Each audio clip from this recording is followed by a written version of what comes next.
ऊपर देखो, साफ रात में अनगिनत तारे हमारे ऊपर चमकते हैं। क्या खूबसूरत नजारा है। यह ब्रह्मांडीय तानाशाही हजारों सालों से इंसानों को मोहित करती रही है। हमने इन खगोलीय पिंडों के इर्द गिर्द मिथक और किंवदंतियां बुनी हैं, लेकिन क्या आपने कभी सोचा है कि ये टिमटिमाते हुए अजूबे कैसे अस्तित्व में आते हैं? एक तारे के जन्म का राज क्या है? ब्रह्मांड विशाल है और रहस्यों से भरा है। फिर भी एक तारे का जन्म एक ऐसी कहानी है जिसे विज्ञान बता सकता है। यह ब्रह्मांडीय बादलों, गुरुत्वाकर्षण के खिंचाव और स्वयं प्रकाश के जन्म की कहानी है।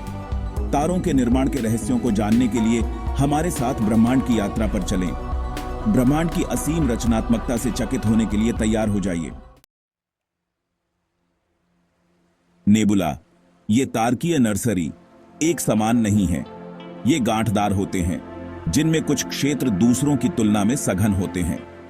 इन्हें ब्रह्मांडीय बादलों के रूप में सोचें, जिनमें भारी सामग्री की जेबें हों।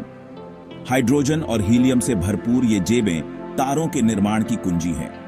वे बीज बन जाते हैं जिनसे अंततः चमकीले तारे फूटते हैं। लेकिन इन बीजों के अंकुरित होने का क्या कारण है? इसका उत्तर ब्रह्मांड की मूलभूत शक्तियों में से एक में निहित है, गुरुत्वाकर्षण। गुरुत्वाकर्षण एक मास्टर बिल्डर है जो युगों से ब्रह्मांड को आकार देता है। यह निरंतर पदार्थ को एक साथ खींचता है, नेबुला के सघन क्षेत्रों को करीब खींचता है। जैसे जैसे ये क्षेत्र सिकुड़ते हैं, वे तेज और तेज घूमते हैं, जैसे एक कथई शीर्ष क्रिया में फंस जाता है।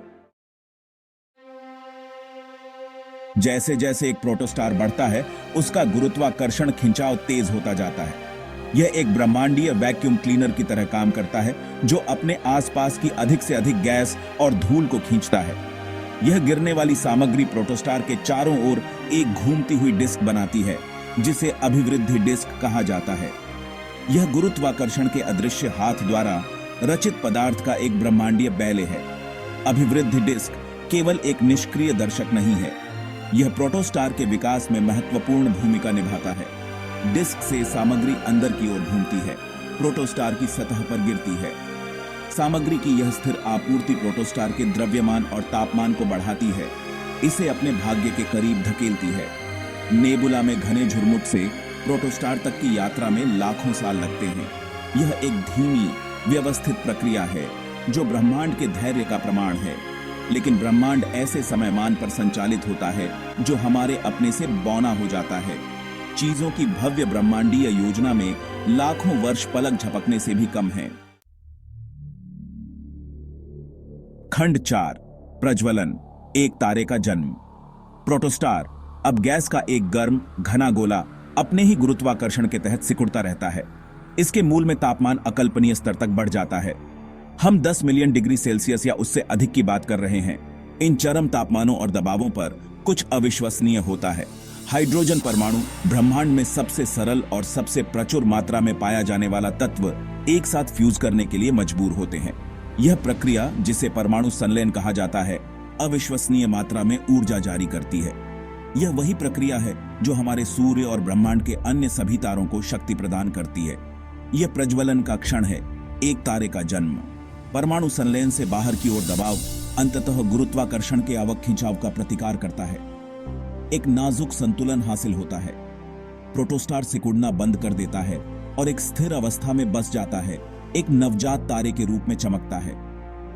इसमें लाखों साल लग गए हैं, लेकिन एक नया प्रकाश अब ब्रह्मांड को रोशन करता है। खंड 5, तारकीय विकास, एक तारे का जीवन और मृत्यु। एक तारे का जीवन गुरुत्वाकर्षण के खिलाफ एक निरंतर लड़ाई है। परमाणु संलयन एक तारे के मूल में इंजन गुरुत्वाकर्षण के पतन को रोकने के लिए आवश्यक बाहरी दबाव प्रदान करता है। लेकिन ब्रह्मांड में सभी चीजों की तरह सितारों का भी जीवन काल होता है। वे पैदा होते हैं, जीते हैं और अंततः मर जाते हैं। एक तारे का जीवन काल उसके द्रव्यमान पर निर्भर करता है। विशाल तारे चमकते हैं, लेकिन संक्षेप में कुछ मिलियन वर्षों में अपने ईंधन को समाप्त कर देते हैं। हमारे सूर्य जैसे छोटे तारे अपने ईंधन के साथ अधिक मितव्ययी होते हैं। वे अरबों वर्षों तक लगातार चमक सकते हैं, लेकिन ये लंबे समय तक जीवित रहने वाले सितारे भी अंततः अपने जीवन के अंत तक पहुंच जाते हैं। जब कोई तारा अपने परमाणु ईंधन को समाप्त कर देता है, तो गुरुत्वाकर्षण अंततः लड़ाई जीत जाता है। तारे का कोर सिकुड़ता है, गर्म होता है और घटनाओं की एक श्रृंखला को ट्रिगर करता है, जिससे शानदार ब्रह्मांडीय प्रदर्शन हो सकते हैं। कुछ तारे लाल दानवों में बदल जाते हैं, अपने आंतरिक ग्रहों को अपनी चपेट में ले लेते हैं। अन्य सुपरनोवा के रूप में फटते हैं, संक्षेप में पूरी आकाश गंगाओं को मात देते हैं। खंड 6 निष्कर्ष, हमारा ब्रह्मांडीय संबंध। एक तारे की मृत्यु भले ही अंत की तरह लग सकती है, लेकिन यह वास्तव में एक नई शुरुआत है। एक तारे की मृत्यु के दौरान निकाला गया पदार्थ उसके मूल में जाली भारी तत्वों से समृद्ध अंततः नई तारकीय नर्सरी का हिस्सा बन जाता है। इन तारकीय कब्रिस्तानों से नए तारे पैदा होते हैं, तारकीय जीवन और मृत्यु के चक्र को जारी रखते हुए। हम सब इस ब्रह्मांडीय चक्र से जुड़े हुए हैं। हमारे शरीर को बनाने वाले तत्व, हमारे द्वारा ली जाने वाली हवा, हमारे पैरों के नीचे की पृथ्वी, ये सभी सितारों के दिलों में जाली थीं।